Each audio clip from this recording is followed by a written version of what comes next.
தற்பொழுது இது அதிர்ச்சிகரமான தகவல்களாக இருக்கிறது. சிறைபிடிக்கப்பட்ட கண்டெய்னருக்குள்ளாக கொள்ளையடிக்கப்பட்ட பணம் இருக்கலாம், கார் இருக்கலாம், கொள்ளையர்கள் துப்பாக்கியோடு இருக்கலாம் அப்படின்னு வரிசையாக அதிர்ச்சியான தகவல்களை வந்து கொண்டிருக்கிறது. இந்த நேரத்தில் இது குறித்த மேலும் விவரங்களை தருவதற்காக என்னுடைய செய்தியாளர் சுதர்ஷன் இணைகிறார். சுதர்ஷன், வணக்கம். தற்பொழுது சேலத்தில் இந்த கண்டெய்னர் சிறைபிடிக்கப்பட்டிருக்கிறது. தொடர்ந்து காவலர்களின் கட்டுப்பாட்டிற்குள்ளாக அந்த கண்டெய்னர் கொண்டு வரப்பட்டிருக்கிறது. இருந்தாலும் தற்போது வரைக்கும் அந்த கண்டெய்னர் திறக்கப்படவில்லை. ஏன்னா உள்ள கொள்ளையர்கள் துப்பாக்கியோடு இருக்கலாம், தாக்குதல்கள் மேற்கொள்ளப்படும் என பொதுமக்கள் இருந்த பகுதியிலிருந்து தற்பொழுது காட்டு பகுதிக்கும் கொண்டு போயிருக்காங்க. ஆக்சுவலா அங்க என்ன நடந்தது, இது குறித்த கூடுதல் விவரங்களை நீங்க சொல்லலாம். வணக்கம்.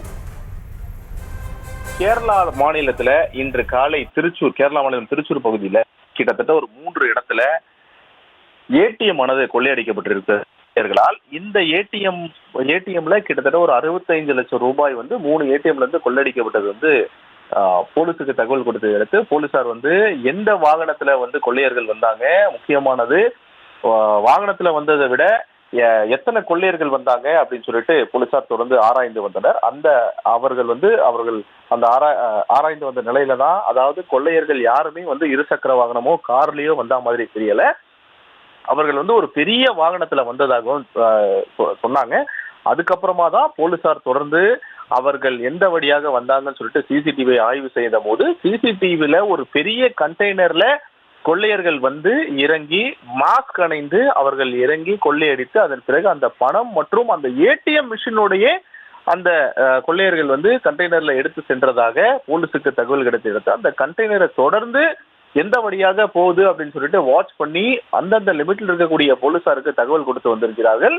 தகவல் கொடுத்து வந்தது பேர்ல தான் போலீசாரும் பொதுமக்களும் விரட்டி பிடித்திருக்கிறார்கள் இந்த கண்டெய்னர் லாரியை நிற்காமல் எந்தெந்த இடத்துல எல்லாம் பார் போட்டு நிக்க வைக்கிறாங்களோ அந்த இடத்துல எல்லாம் பாரை உடைத்து கொண்டு இந்த கண்டெய்னர் லாரி அந்த லாரி ஓட்டுநர் தாறுமாறாக இந்த லாரியை ஓட்டி அதன் பிறகு சேலத்துல ஒரு இடத்துல போலீசாருடைய வாகன சோதனையில கிட்டத்தட்ட எல்லா இடத்துலயுமே பேரிகேட் போட்டு ஸ்டாப் பண்ணதுனால அந்த இடத்துல போலீசார் அந்த கண்டெய்னரை நிறுத்திருக்கிறாங்க. கண்டெய்னரை பிடிப்பதற்கு பொதுமக்கள் உதவியுடன் கிட்டத்தட்ட பெரிய கற்கள்லாம் எடுத்து கண்ணாடியில வீசி கண்ணாடியை உடைத்து அதுக்கப்புறம் லாரி ஓட்டுநரை மிரட்டி தான் இந்த லாரியை நிக்க வச்சு அதுக்கப்புறம் இந்த கண்டெய்னரை போலீஸ் கட்டுப்பாட்டுல கொண்டு வந்திருக்கிறாங்க. லாரி ஓட்டுநரை இறக்கி விசாரிக்கும் போதுதான் தெரிந்தது இந்த பணம் கேரளா மாநிலத்துல கொள்ளையடிக்கப்பட்ட ஏடிஎம்ல கொள்ளையடிக்கப்பட்ட பணம் என்று தெரிய வந்திருக்கிறது. மாபிராணம்,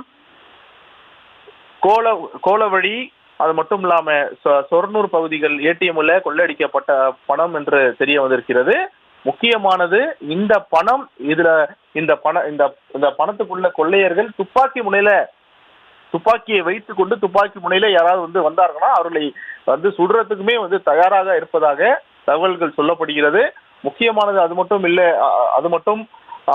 இல்லை என்றால், அதாவது உள்ள இருக்கக்கூடிய பணத்துக்கு மட்டும் இல்லாம பொருட்களும் உள்ள இருக்குது அப்படின்னு சொல்லிட்டு போலீஸ் தகவல்கள் சொல்லப்படுகிறது. முக்கியமாக இந்த லாரியை போலீஸ் கட்டுப்பாட்டுக்குள்ள கொண்டு தற்போது தொடர்ந்து உள்ள இருக்கக்கூடிய பொருட்கள் அனைத்தையுமே எடுப்பதற்கு, அதாவது பறிமுதல் பண்றதுக்கு போலீசார் தீவிரம் காட்டி வருகின்றனர். இந்த கண்டெய்னர் லாரியை கரெக்டா சேலம் சன்னியாசிப்பட்டியில போலீசார் வாகன சோதனையில தான் மடக்கி பிடிக்கிறாங்க. ஆனால் பொதுமக்களுக்கு எந்த ஒரு இடையூறுமே ஏற்படாத வண்ணம் இந்த வாகனத்தை, இந்த பெரிய கண்டெய்னர் லாரியை காட்டு பகுதியில் எடுத்துட்டு போய் சோதனையிட்டு, அதாவது தொடர்ந்து இந்த கண்டெய்னரை திறந்து பார்ப்பதற்கு தொடர்ந்து போலீசார் முயற்சி செய்து வருகிறார்கள். இன்னும் சற்று நேரத்தில் இந்த கண்டெய்னர் லாரியை அந்த இதை திறக்கப்படும் அப்படின்னு சொல்லிட்டு போலீஸ் தகவல்களா இருக்கிறது.